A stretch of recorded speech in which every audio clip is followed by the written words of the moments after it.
Everyone thinks choosing a culinary school is simple, right? You choose a famous one and just go.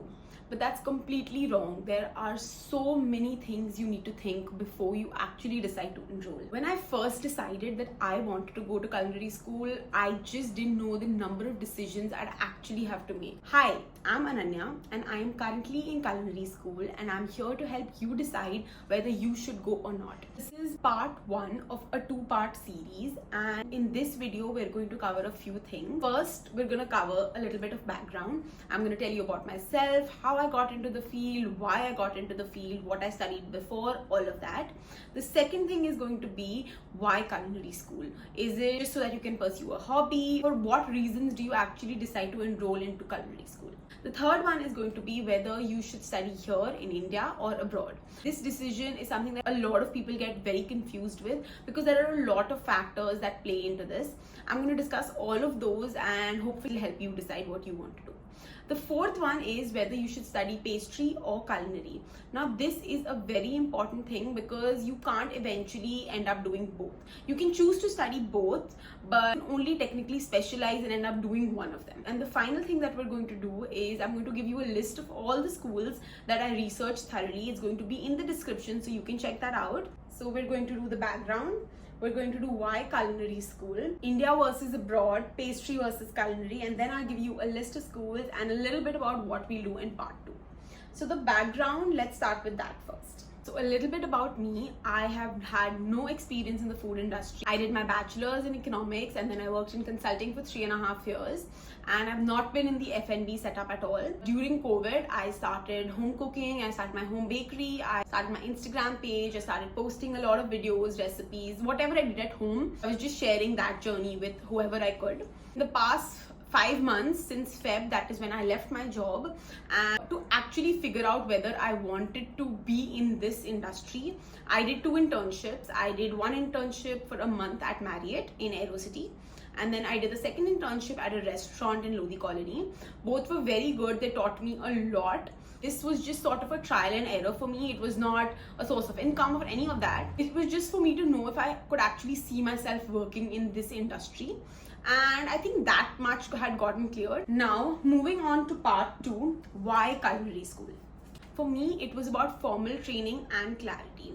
I was quite confused because I was switching from a completely different field. So I needed that kind of clarity, which I thought that a formal training session or a course would give me to make me see if I wanted to pursue this as a career. And also, if I was pursuing this as a career, what area would I want to go into? Would I want to be a chef? Would I want to be a developer? Would I want to be a content creator? What would I want to do in the industry? I have been baking and cooking at home for years, but I needed a strong foundation. There are a lot of things that you can't just pick up from YouTube or from trial and error. It can be information, it can give you a little bit of clarity, it can help you decide things, but it can't teach you like a school would teach you. It doesn't teach you proper techniques, it doesn't give you that structure, that efficiency, and that kind of discipline that I felt that a culinary school would give me. So my goals from culinary school were, first, to build strong technical and a good foundation. Second, to test my passion for food but in a structured environment. And third, I wanted to see if this could actually be my long-term career. Moving on to the third part, India and abroad. Once I decided that I wanted to go to culinary school, the next step is, of course, India or abroad. And there are a lot of factors that help you decide.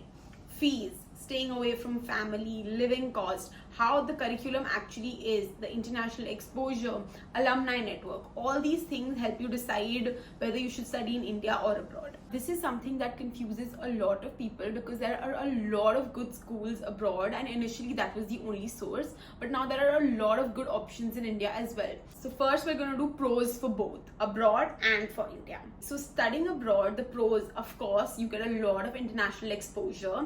You get to work with big brands like Ecole Ducasse or Cordon Bleu, and there's also a lot of opportunity to work with lots of renowned chefs and all of that. You also get to stay in a new place and meet and network with a lot of peers who are not from the same regions. Now, pros for India. One is a huge pro that it is much more affordable and the living cost and all is much less as compared to anywhere in abroad. Whether you don't have to necessarily see Europe or Australia or the US. Even if you see Dubai, it will be relatively more expensive than India. Also, a lot of new opportunities that are coming up in food in India, so I think that also becomes a huge pro, because the setup for food was not so vast earlier, but it's built up a lot more now. Huge factor that plays into role here is practicality. Do you want to work abroad long term, or do you want to work in India? For me personally, it came down to three things: budget, exposure, I saw myself working in the future.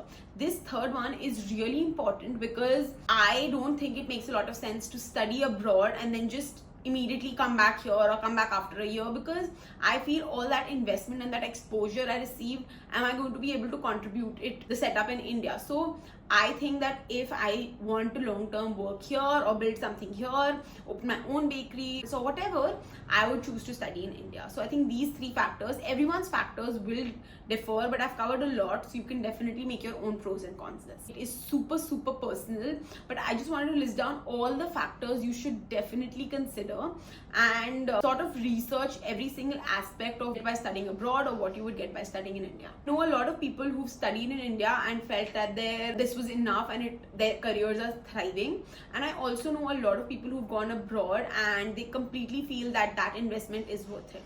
So it works both ways. My tip for this would be that think about your goals. The first of why you wanted to go to culinary school, and if those goals align more in India, then you can choose a school here. But if you think that international exposure, need that for your long-term career, then choosing to go abroad can definitely be a choice. Moving on, culinary or pastry. Culinary school focuses on savory, on knife skills, stocks, soups, sauces, Italian, French techniques. And if you're going to an Indian school, then Indian cooking, South Indian cooking, all regional cooking. So it'll focus on all of that. Whereas pastry courses, on the other hand, focus on breads, sweets, pastries, chocolate work, sugar work, on all of that. Now for me, pastry felt like a super obvious choice, because I baked much more, and it's always what excited me most. I love desserts. I'm not such a sweet tooth, but I love making desserts for other people. But I am in culinary school, so what helps you actually decide is not what you like just generally doing, what excites you about it. Like me, I think culinary school was much more exciting because I was sort of the underdog. I didn't know what would happen, but I am much more interested in learning about those aspects of cooking than of learning how to bake or any of that. So that's how I chose. And honestly, a very important tip I would give you here is that don't choose what is popular, and just choose what you think you would want to learn, because however long your course is going to be, that is what you are going to be focused on completely. It's definitely cooking and savory cooking for me, and that's why I ended up choosing savory and culinary school.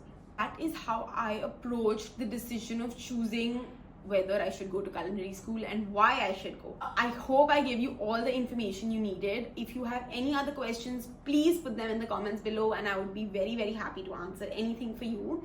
In part 2, I'm going to go through an exact checklist of what all we'll be covering. First, I'm going to give you a list of schools that I compared. How do you compare schools? What do you compare? You compare alumni network, you compare programs, you compare fees, you compare what reviews the students have given, you compare details about the program, what one course will teach you vis-a-vis what another course will teach you. So you compare all of that. That is going to be one aspect of it. Second, like I said, will be fees.